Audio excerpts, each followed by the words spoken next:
Bonjour à tous, je suis Gilles Mansillon et je suis appelé à revenir à vous pour discuter brièvement. Je voulais d'abord vous souhaiter une excellente journée de la Saint-Valentin. Si vous fêtez la Saint-Valentin, c'est toutes les fêtes, toutes les célébrations qui célèbrent l'amour sont les bienvenues. On ne devrait pas forcément attendre la Saint-Valentin pour célébrer l'amour. Et puis bon, si on n'est pas dans une relation, l'idée de Saint-Valentin n'a pas vraiment Enfin, aux États-Unis, ça a beaucoup d'importance. Si on n'est pas dans une relation ce jour-là, on a l'impression d'être un canard noir qui est écarté des autres. Enfin, tout un truc. Mais enfin bon, je voulais juste dire que bon, c'est vraiment une fête qui est vraiment assez commerciale. Mais enfin, si on est en relation, dans une relation, c'est important. C'est une journée qu'on peut mettre de côté pour essayer de faire quelque chose qui sort de l'ordinaire, sortir de la routine, pour partager cette journée ensemble, c'est faire des choses qui sortent un peu de l'ordinaire. Bon, quand on est célibataire, ça a beaucoup moins d'importance. Pour le moment, personnellement, je célèbre l'amour tous les jours, mais enfin bon, c'est important de pouvoir s'aligner sur cet amour, parce que l'amour, c'est vraiment la clé de ce qui fait que la vie est heureuse, on a une vie heureuse. On n'a pas besoin d'ailleurs d'être dans une relation pour avoir l'expérience de l'amour. Dès qu'on aime quelque chose, bon, c'est sûr que l'amour romantique est une des choses les plus puissantes au niveau cellulaire que l'on puisse avoir, et donc c'est quelque chose qui est biologiquement intégré dans l'être humain. On n'a pas vraiment le choix. Si on avait ce choix, on dirait longtemps que l'espèce humaine se serait arrêtée, on serait arrêté de se reproduire, on aurait arrêté de former des familles, et donc ça fait partie du procédé. C'est vraiment une des choses les plus extraordinaires de l'expérience humaine, et donc c'est une journée qui peut être qui est un peu comme toutes les autres journées, mais qui est surtout assez commercialisée, un peu comme Noël. Cela dit, c'est un moment important, ce moment de février. Il y a toutes sortes d'activations de lumière, de nouvelles vagues de lumière qui viennent entre les deux éclipses là pour vraiment nous permettre de mettre à jour tous nos systèmes de vie, tous nos systèmes de perception, de fonction. Il est possible que vous ayez des mémoires de vie passée qui reviennent, ou des choses des images, des visions. On continue à développer cette connexion avec toutes ces énergies interdimensionnelles. Quand vous avez une expérience, il ne faut pas s'y accrocher non plus, parce que même si on oublie cette mémoire, on aimerait bien, des fois on a une expérience qui a vraiment l'impression d'être divine, on se sent en extase, on se sent en extase méditative, et puis puis ça passe, et on a tendance à vouloir chercher, à dire oui mais bon c'était bien, j'aimerais bien y retourner, mais on n'a pas toujours accès à pouvoir revenir sur ces mémoires. Et donc, enfin, il ne faut pas être nostalgique par rapport à la vie. C'est important de pouvoir regarder devant soi, pas trop passer de temps à passer à regarder toujours en arrière, quoi. Donc voilà. Donc c'est beaucoup en réalité de la vie. Je m'aperçois. Enfin, tout ce que je vous dis, moi, c'est par rapport à ma connaissance actuelle. Il est possible que demain, une réalité supérieure vienne pour effacer tout ce que je pense et remplacer par quelque chose d'autre. Mais enfin, pour le moment, j'essaie d'exprimer mes idées par rapport à mon acheminement spirituel,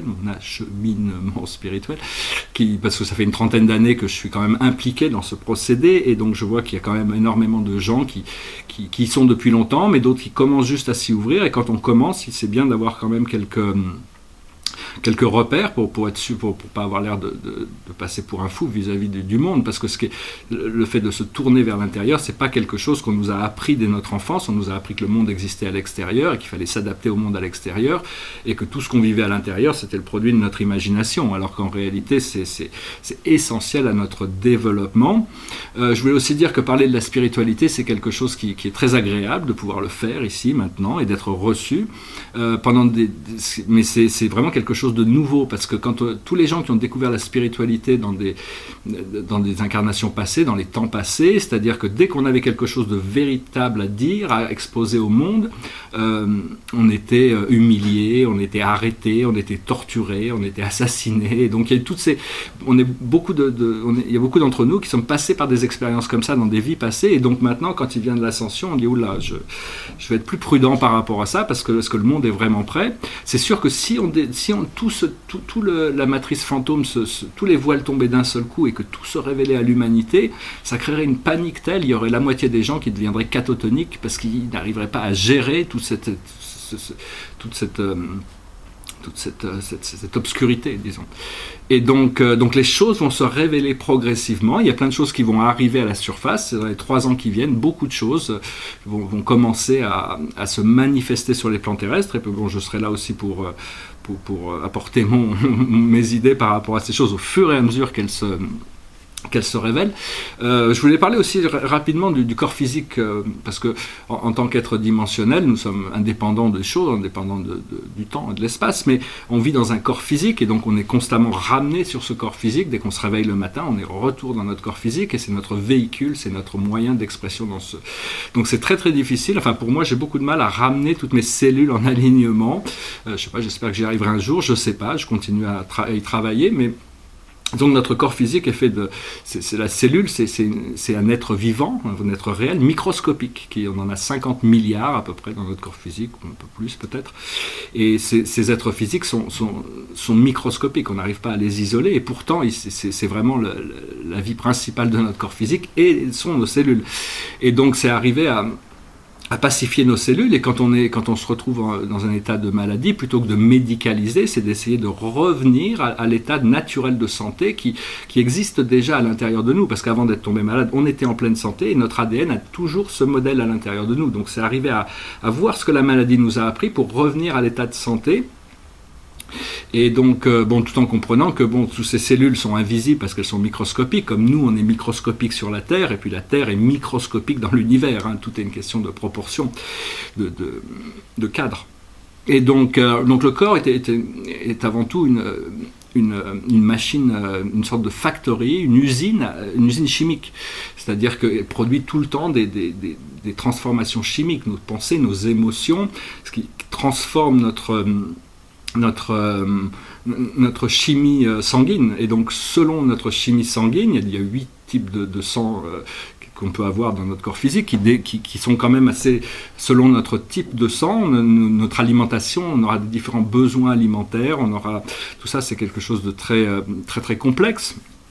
Mais on va éventuellement arriver à comprendre qu'on a accès à une pharmacie intérieure, on a accès, c'est nous-mêmes, à un moment donné, on arrive à un point où on arrive à contrôler le niveau bien sûr, il y a tellement de chimie à l'intérieur, c'est tellement complexe le corps physique qu'on ne peut pas le résumer à quoi que ce soit, mais enfin, personnellement, ce qu'on veut arriver à produire quand on en a besoin, déjà, il faut dire que au niveau de l'attraction, c'est les testostérones et les phéromones et les estrogènes, plus les phéromones qui créent tout ça. Donc tout ça, tout le procédé amoureux est un procédé chimique.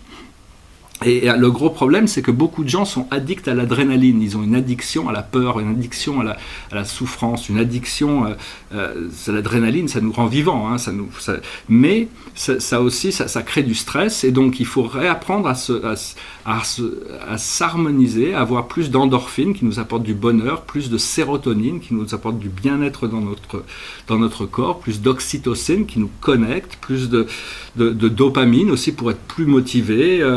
Quand on a besoin de dormir, il suffit de libérer un peu de mélatonine à l'intérieur de notre corps et tout se relaxe. Et bien sûr, il y a une molécule qui est très très importante, il y en a beaucoup d'autres aussi, mais c'est une molécule qui s'appelle le déméthyltryptamine, connue sous le nom de DMT. C'est la substance que notre cerveau crée pour arriver à mettre la couleur dans les rêves. Donc c'est une substance naturelle. Bien sûr, tous ces produits on peut les intégrer grâce à des plantes médicinales, on peut les intégrer, mais il faut faire attention avec tous ces plantes médicinales, c'est que le problème, c'est quand on a l'habitude de trouver ces produits chimiques à l'extérieur, dès que la plante ou le produit s'en va, il y a toujours un manque. Alors que si le jour où on arrive à créer ça naturellement, on arrive à libérer exactement ce qu'on a besoin. C'est quelque chose qui se passe relativement automatiquement, mais quand on prend conscience de nos principes physiques, on arrive à avoir plus de contrôle sur ces choses. Et donc, il faut savoir que essentiellement, tout le procédé de la vie, on a un pulse qui est notre cœur, et tant que ce pulse bat, on est vivant dans notre corps physique, et on intègre de l'oxygène dans nos poumons qui est automatiquement distribué dans tout notre corps physique, et on rejette du gaz carbonique. Donc tout ça, c'est c'est très sophistiqué, c'est bien au-delà de notre corps physique, c'est la technologie la plus élevée qu'on puisse avoir avec notre ADN qui est le programme du biologique. Et il y a deux choses qui sont absolument merveilleuses dans la chimie, c'est une chose qui a déjà été dite, hein, je ne suis pas en train de révéler des choses qui n'ont jamais été dites, mais la première c'est de savoir le jour où on comprendra le procédé de réplication de la peau. C'est-à-dire que quand on se coupe, notre peau naturellement se referme, se recrée. Et là, pour arriver à ça, il y a 500 000 étapes de transformation chimique qui permet à la peau de se réintégrer. Et une fois qu'on aura compris cette formule, on pourra guérir toutes les maladies physiques. Le deuxième élément physique qui est absolument extraordinaire, c'est l'eau. L'eau était vraiment, ça aurait dû absolument, rien que le fait que l'eau existe aurait dû complètement abolir toute idée de matérialisme, de science matérialiste, parce que l'eau, deux atomes d'hydrogène et un atome d'oxygène, qui sont deux gaz, qui sont explosifs, on les met ensemble, ça crée une substance super additive qui éteint le feu. Il n'y a aucune logique qui aurait pu nous laisser soupçonner que deux atomes d'hydrogène et un atome d'oxygène formeraient cette substance super additive. Et donc c'est vraiment un cadeau de l'univers, quelque chose qui était là avant qu'on arrive, mais bon, rien que ça, c'est quelque chose d'assez extraordinaire à travailler avec, tout en sachant que l'eau a des mémoires et que quand on met de la lumière dans l'eau, on arrive à élever sa fréquence, à la purifier, et donc quand elle passe à travers notre corps, elle arrive à purifier beaucoup plus effectivement tous nos systèmes, partout où elle traverse tout notre corps, et on a toujours 70% de notre corps physique, c'est de l'eau. Donc voilà, j'espère que vous pourrez essayer d'invoquer ces substances quand vous en avez besoin, c'est savoir arriver à comprendre qu'est-ce qui ramène à l'équilibre, parce que le but c'est pas d'être toujours extatique en haut, parce que dès qu'on monte on est obligé de redescendre, donc c'est de trouver un équilibre au milieu, et donc afin de pouvoir être plus conscient. Et ne plus avoir peur de la peur, parce que quand il y a une peur qui arrive, c'est vraiment pour nous informer de quelque chose, et donc c'est important de dompter ses peurs, d'apprivoiser ses peurs, de ne pas avoir peur de ses peurs, et au fur et à mesure qu'on s'habitue à comprendre ces choses-là, parce que bon, on a toujours on a un côté sombre et un côté lumineux, et l'univers supporte les deux côtés, c'est-à-dire que quand on écoute toutes les voix à l'intérieur de nous, on s'aperçoit que tous les scénarios sont entretenus, parce que si l'univers n'entretenait que le côté lumineux des choses, on n'aurait pas la possibilité de faire un choix qui est autre que celui-là. Et donc il faut pouvoir accepter ses erreurs, essayer d'apprendre de ses erreurs, de les corriger pour arriver. Toutes les expériences nous apportent quelque chose. Voilà, je voulais juste faire une petite lecture, tirer une carte pour la journée.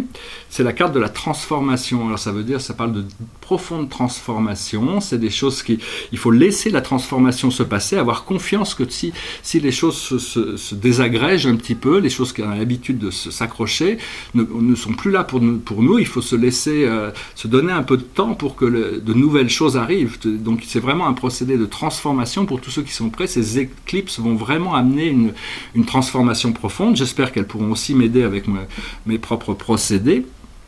Voilà, c'est un moment assez important là qui arrive aussi, donc j'espère que vous le sentirez, que vous pourrez en profiter, vous continuerez à travailler pour intégrer toutes ces énergies que vous pouvez avoir dans vos visions ou dans vos expériences pour arriver à les intégrer, parce qu'une fois qu'on est passé par une expérience spirituelle, on n'a pas besoin on est passé par là, ça fait partie de notre acquis, on n'a pas besoin de garder tout en mémoire pour avoir cette accumulation de bienfaits.